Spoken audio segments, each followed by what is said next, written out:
Have you ever wondered what it's like to chase a case with no end in sight? A case where the mystery deepens, but the answers never come. Well, let me take you inside one of the most perplexing and gut-wrenching investigations I ever worked on, one that still haunts me today. It all started on a cold, quiet morning. The phone rang. It was a typical call at first, one we thought was another case of a missing person. But this one was different. A young woman, 22 years old, had disappeared without a trace. Her friends and family were frantic, but there was nothing, no ransom note, no strange phone calls, no signs of forced entry. Just an empty room, a missing person, and an overwhelming feeling of unease. We knew from the start this wouldn't be an easy one. Cases like this always weigh heavily on us. The agents, no body, no clues, just a blank canvas of uncertainty. But that's what we do, right? We step into the unknown, chasing shadows, piecing together whatever we can to uncover the truth. The more we learned about her, the more the case seemed to spiral into confusion. There was no logical explanation for why she would disappear. She wasn't involved in anything shady, and nothing pointed to a struggle. As I looked at her family, their faces filled with disbelief and worry, something deep inside me stirred. I knew we had to find her. We had to bring answers, even though I had no idea where to begin. The pain in her mother's eyes was enough to fuel anyone to keep going. Every time I spoke with them, I could feel their desperate hope and the terrifying truth that they might never get closure. This was just the beginning. What followed was months of painstaking investigation, interviews with family, friends, co-workers, searching every corner of the city, following every lead, no matter how small. But as the weeks turned into months, the frustration grew. No matter how much we dug, we never found the one thing we needed, the body. No physical evidence to point to what had happened. And that's when the real struggle began. Not just with the case, but with the emotional toll it was taking on us. And that's where you come in. If you're as intrigued as I am about how we keep fighting for justice when everything seems lost, I want you to subscribe. Stick with me through this story, because this one will take you places most people never go. The pain, the doubt, the emotional exhaustion of not having answers, it's a part of this job that we rarely talk about. And trust me, this case was unlike any other. It was a case that challenged everything I believed about closure, about justice. So make sure to hit that subscribe button and stay with me until the end. You won't want to miss how this mystery unfolds and the lessons we learned in the process. This isn't just a story about a missing person, it's about the emotional journey agents like us go through, dealing with the uncertainty and the struggle to find answers when none seem to exist. Now, let me tell you about how this case started and what it really feels like to dive headfirst into a mystery with no body to find, no clues to follow, and the nagging feeling that you might never know the truth. This is a case that will stay with me forever, and I think it might stay with you too. So, let's get started. The moment I stepped into that case, I knew it was going to be one of those investigations that tests every ounce of your patience and perseverance. No body, no clear leads, just a wide-open question mark. As an agent, you're trained to find answers, whether it's through interviews, forensic evidence, or sheer determination. But this one felt different from the start. It was like we were chasing shadows. We were chasing shadows. We started with the basics, interviews. We talked to everyone who might have known her. Her friends, her family, her co-workers. We gathered every detail, every piece of information, no matter how insignificant it seemed. And yet, each conversation left us with more questions than answers. People said she was a quiet, responsible woman, no enemies, no red flags. She'd gone out with some friends the night before, but no one could remember anything unusual. It was like she had just vanished into thin air. No signs of a struggle, no footprints leading anywhere, and no indication of foul play. Just silence. As we went through her life piece by piece, it became clear that there was nothing that stood out. No financial issues, no abusive relationships, nothing that would explain a disappearance like this, but something didn't sit right with me. The longer I stared at her picture, the more I felt like there had to be something, some clue, some detail we were missing. We scoured her apartment for any trace of struggle. The door was locked from the inside. Her things were left in place as if she had simply stepped out for a moment. Her phone, wallet and keys were still there. Everything seemed perfectly normal, too normal actually. It was like she had just vanished without leaving a trace of herself behind. I remember searching every inch of her apartment, every closet, every drawer. It wasn't like anything I'd encountered before. It wasn't like a kidnapping or a robbery. It was something far more unsettling. It was the uncertainty, the complete lack of anything that could give us direction. One of the hardest parts of working on a case like this is the silence. In other cases, even if there's not much to go on, you can always follow a trail. But here there was no trail. No breadcrumbs to follow. I would go home at night, trying to piece it all together in my mind, but each time I came up with the same frustrating question: where did she go? And then came the hardest part, the waiting. The weeks stretched on, each day feeling like an eternity. We had nothing to go on. No physical evidence, no body, no suspects. All we had were her belongings and the unanswered question of why she was gone. It was like chasing a ghost, hoping to find some trace of her that could explain it all. But nothing ever came. No phone calls, no tips, no breakthroughs. It was as if the universe had swallowed her whole. As the investigation grew colder, the pressure mounted. People wanted answers, especially her family.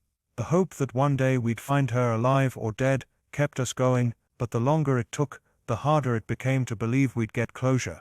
With each passing day, the case seemed more like an impossible puzzle, with no pieces to fit together. I knew then that we were in for a long, grueling investigation, but the hardest part wasn't the searches or the interviews. It was the emotional toll of knowing that we might never have the answers.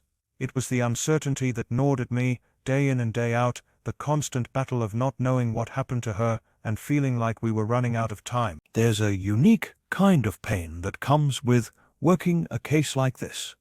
It's the emotional weight of not having the answers, not knowing what happened to someone. And for me, that pain was magnified every time I saw her family. The day after we were assigned to the case, I met her parents for the first time. They were a middle-aged couple, struggling to keep hope alive, but it was clear that each day was draining them more. I've seen grief before, but this was different. There's a rawness in the eyes of parents searching for their child, a desperation that cuts deep into your soul. As an agent, you do everything you can to stay composed, to focus on the facts and the investigation. But there are moments when that becomes impossible. I'll never forget sitting in that small room with the family as they poured their hearts out to me. Their daughter was just gone, vanished. Her mother clung to the hope that maybe, just maybe, she'd come home. Her father, on the other hand, had a quiet resolve, like he was preparing for the worst, but he never spoke it aloud. Every time we spoke, they asked the same question: have you found her yet? Have you found anything? But how do you answer that when all you have is silence? How do you tell them that the case is growing colder by the day, that the leads are dwindling, and that you're running out of time? They had every right to question us, to demand answers. But how could I provide them when I didn't have any myself? There's an overwhelming sense of guilt that settles in when you can't deliver. As agents, we're conditioned to solve problems. But this case was different. It felt like there was no solution, no closure. Every time I left the family's house, I couldn't shake the feeling that I was leaving them with nothing, and that weighed heavily on me. But the hardest part wasn't just facing their pain, it was the feeling of failure. How could we professionals, with all the resources and training, be unable to solve this? The guilt is the hardest emotion to fight. I found myself going through her life with a fine-tooth comb, looking for any sign, any detail that could unlock the mystery. But it was as though she had stepped into the void, leaving no trace behind. Every time we thought we had something, it turned into another dead end. The trail we followed just led us in circles, and with each passing day, I watched her parents' hope begin to wane. I remember meeting with my team late one night. We had no new leads, no new evidence. We had a victim, and we had questions, but we were no closer to an answer than we were on day one. We all looked around the room at each other, knowing that we couldn't give up, but also knowing that we might never find the answers. No one spoke it out loud, but the fear was there, fear of never solving the case, of leaving it unresolved forever. We were all haunted by the thought that this case would be one of those we'd carry with us, the one that never really gets solved. It was in those moments of silence, sitting in that room, that I realized just how deeply this case had affected me. It wasn't just the family who was grieving, it was us too. Every agent on that case was invested in it, emotionally and personally. We knew the toll it was taking on the family, and we felt responsible for providing closure, but the pressure was almost unbearable. The worst part, however, wasn't the frustration of the investigation or the exhaustion from the endless hours. It was the unspoken realization that no matter how hard we worked, we might never find the one thing we needed answers. The hardest part of being an investigator is accepting that sometimes, no matter how much you try, you might not have control over the outcome. As the weeks turned into months, the silence became unbearable. In this line of work, you get used to not having all the answers immediately, but there's a difference between not having answers and having no leads at all.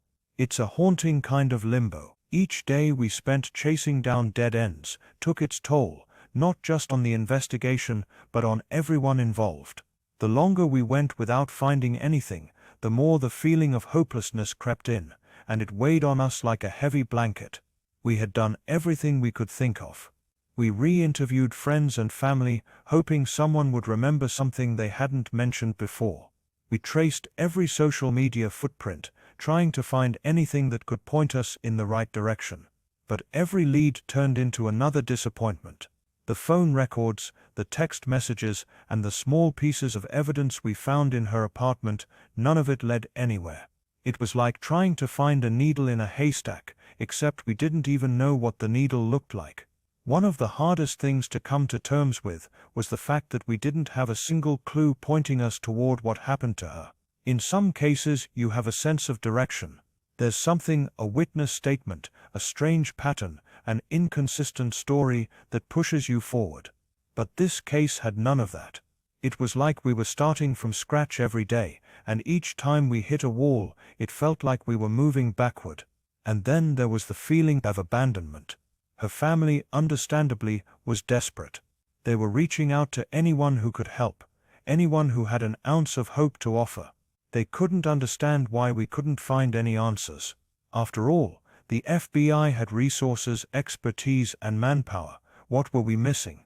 At first, they were understanding, but over time, frustration began to set in. I don't blame them for being angry. I would have been angry too. No parent should ever have to endure the pain of not knowing what happened to their child.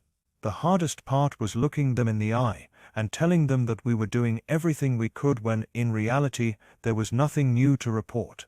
Every meeting felt like the same conversation. We're still looking, we don't have anything solid yet. It wasn't enough. It was never enough. They wanted answers, and we didn't have any. Each time we closed another lead, another door was slammed in our face. It became so frustrating that you started to question everything. Were we missing something? Were we overlooking the simplest detail? Had we misinterpreted something along the way? In this kind of investigation, you start second-guessing yourself, doubting your every move. You wonder if there's something you missed, something glaringly obvious that slipped through the cracks. But the truth was, the case just wasn't moving forward. No matter how much we pushed. We called in specialists, looking for new angles. We brought in forensic experts, hoping for a breakthrough in the smallest of clues. We even worked with a team of psychological profilers, trying to understand if there was a pattern we hadn't yet recognized. But again, we found ourselves with the same empty results. No body, no significant leads, just silence. It became a mental and emotional battle. You see, as agents, we're driven by the need to solve the puzzle, to close the case. But in this one, the puzzle was missing pieces, and we were left to keep searching for something we couldn't even identify. The frustration built, and with it, a deep sense of guilt. As the days turned into weeks and weeks into months, I could see the toll it was taking on my team. Morale was dropping. When you can't provide any new information, it's hard to keep that momentum up. Every call, every piece of evidence was analyzed, only for us to realize that we were no closer to the truth than when we started. The silence was deafening, and as much as we all hated it, there was nothing we could do. We kept working, but in the back of our minds we all knew the harsh reality: some cases go unsolved. And sometimes, no matter how hard you try, there are just no answers to be found. As time dragged on, the absence of answers weighed even heavier. There's a strange kind of exhaustion that comes with uncertainty, the kind that chips away at your resolve, your clarity, and your sense of purpose. When you enter a case, you expect to follow the breadcrumbs, to piece together clues, and build a picture that reveals the truth. But when there are no breadcrumbs, no clues, nothing tangible, it makes you question everything you've ever believed about your ability to solve cases. What makes it even harder is the pressure, the constant pressure to find something. The clock is always ticking. The family is desperate, and they're depending on you to bring them closure, to bring them the truth. They don't care about the obstacles or the lack of evidence. They just want to know where their loved one is, what happened to them, and that weight is something you carry with you every day.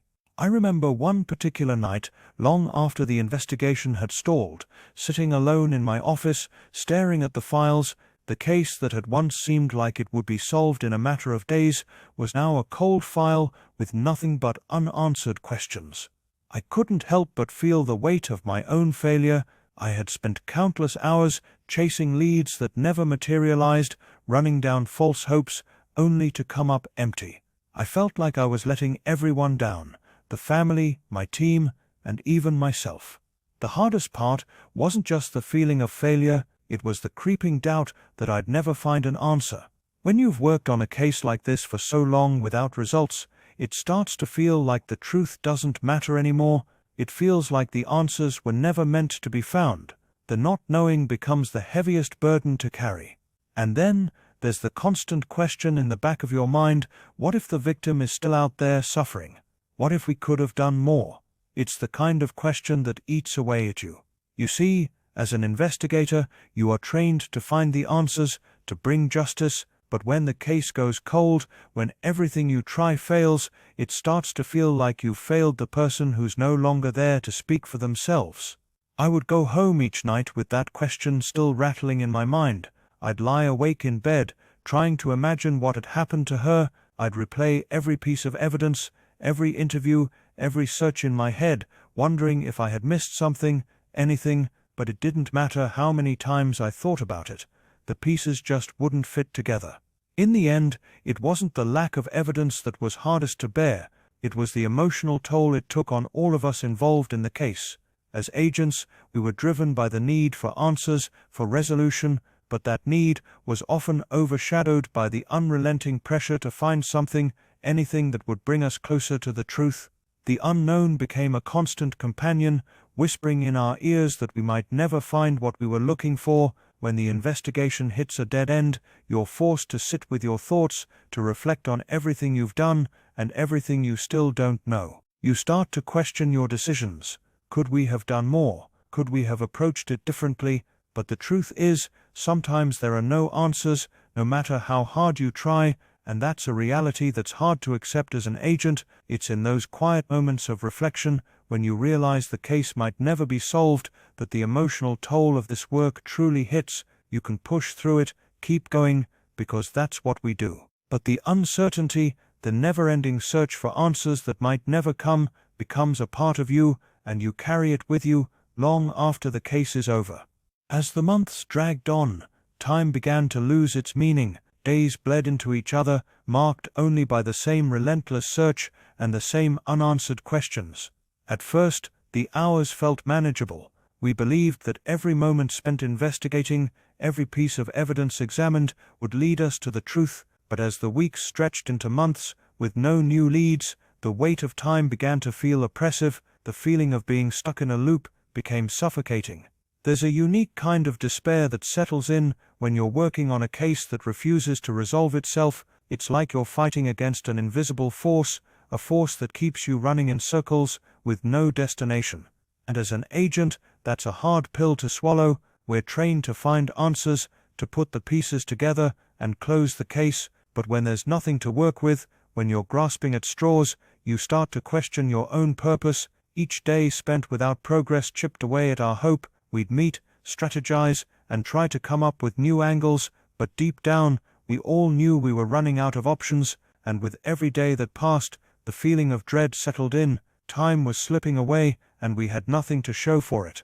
No new evidence, no solid leads, just silence. The longer the case went unsolved, the harder it was to keep morale high. My team and I were becoming exhausted, physically and mentally. The pressure was unrelenting.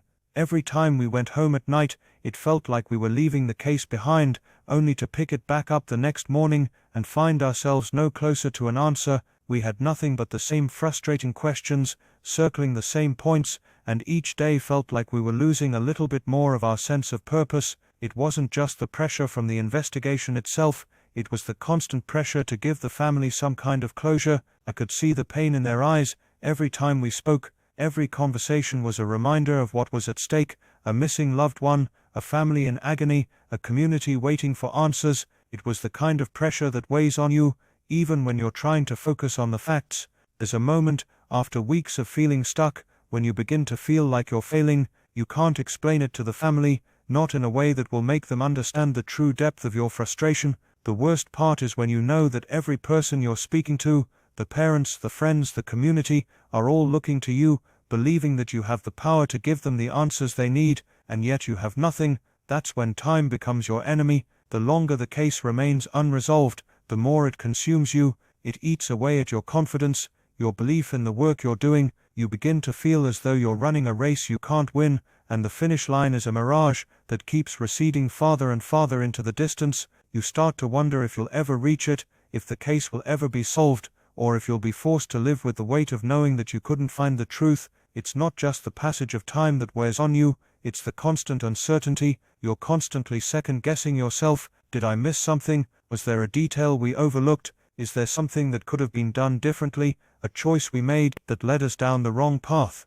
These are the thoughts that keep you up at night, that haunt you in those quiet moments when you're alone with your thoughts. As the investigation continued to stall, I felt myself growing numb to the passage of time. The days began to blur together, and each one felt like the last. The frustration was starting to turn into something else, something deeper, more internal. I wasn't just frustrated with the case, I was frustrated with myself for not being able to make a breakthrough, and I was frustrated with the time I couldn't get back. There was no sense of relief. Every day spent without progress felt like another missed opportunity, another wasted moment in a case that seemed to be slipping through our fingers. And as time wore on, I knew there was a very real possibility that we might never solve this case. As the months turned into a year, the weight of this unsolved case began to feel like an anchor. There are a few things that keep you up at night as an investigator, but the feeling of unfinished business, of a case hanging in limbo with no answers, is something different. It's the kind of burden that doesn't fade. You carry it with you everywhere you go, and it never stops gnawing at you, pulling at your thoughts when you least expect it. We had done everything right. Or so we thought. We followed every lead, re-examined every piece of evidence, and explored every possible angle. Yet, every time we thought we were close to a breakthrough, the case would slip away, leaving us with even more questions than before. There's an uncomfortable reality that comes with working a cold case. Sometimes, no matter how hard you try, you just can't find the answers. Every agent on the team had their own way of coping with it, but none of us could escape the feeling that we were failing. As investigators, we thrive on solving problems, on bringing closure to families, on making sense of things that seem impossible to understand. But in this case, we had no answers. There was no sense of finality, and that lack of resolution started to eat away at all of us. The hardest part was the guilt. No matter how much we tried to push it aside, it lingered in the background. We kept thinking about the family, who had been left without any explanation, any reason for their loved one's disappearance. The pain of not having an answer for them was almost as heavy as the emotional toll of the case itself. And as the case grew colder, that guilt only deepened. I remember one particular evening, sitting in my office, staring at the case files that had become all too familiar. Each report, each document, felt like an indictment. It was like we were all trapped in a cycle, going over the same details again and again, but never moving forward. I found myself questioning everything, the decisions I had made, the steps I'd taken, and the methods I had used. Was I too quick to dismiss a lead? Had I missed a crucial detail that would have cracked the case wide open? It's difficult to describe the kind of frustration that comes from being on the verge of something, only to see it slip away every time you get close. And with each passing day, as we failed to make any significant progress, the sense of dread grew. Would we ever solve this case? Or would it remain a permanent reminder of our failure? I tried to keep my focus on the work, on what needed to be done next, on the small details that might still hold the key. But there were days when I just couldn't push the doubts aside. I knew that this case had the potential to haunt me for the rest of my career, and possibly even my life. Not because of the lack of closure, but because of the incomplete story it represented. An open case with no resolution is a story that never truly ends, and that was the hardest part to accept. As the investigation went on, we continued to make small attempts at progress. We reached out to new witnesses, followed up on tips that seemed to have no bearing, and revisited the scene of the disappearance more times than I can count. But each time, we found ourselves in the same position, no closer to the truth than we had been the day we started. It wasn't that we had given up. It was that the case itself had become an enigma, one that seemed to defy all of our attempts to solve it. The psychological toll of working an unsolved case can't be overstated. When you're investigating, you get used to working under pressure, under tight deadlines, and with limited resources. But an unsolved case, that's something different. It's a never-ending pressure, a weight that doesn't lighten with time. There's a sense of urgency that doesn't go away, because you know that time is slipping by, and the longer you wait, the harder it becomes to find answers. What made this case so difficult to bear was the feeling of unfinished business. We had started with the hope of bringing justice, of answering questions that had been left open. But now, as time wore on, we found ourselves in a constant state of uncertainty, unable to move past the blank spaces in the investigation. The need for closure, for us as agents, for the family, for everyone involved, was immense. But sometimes, despite your best efforts, closure isn't something that comes easily. Sometimes it never comes at all. There's an eerie truth that comes with working unsolved cases, something you don't fully understand until you've been in the trenches yourself. You never truly leave the case behind. No matter how far you move forward in your career, no matter how many other cases you solve, that one unsolved case lingers in the back of your mind. It's like a shadow that follows you, haunting you, reminding you that there's a piece of the puzzle that will never fit. I've worked many cases during my career, but this one stuck with me like no other. I still remember the feeling of defeat after the case went cold. We had done everything we could. The evidence had been sifted through, the suspects had been questioned, and the leads had been exhausted.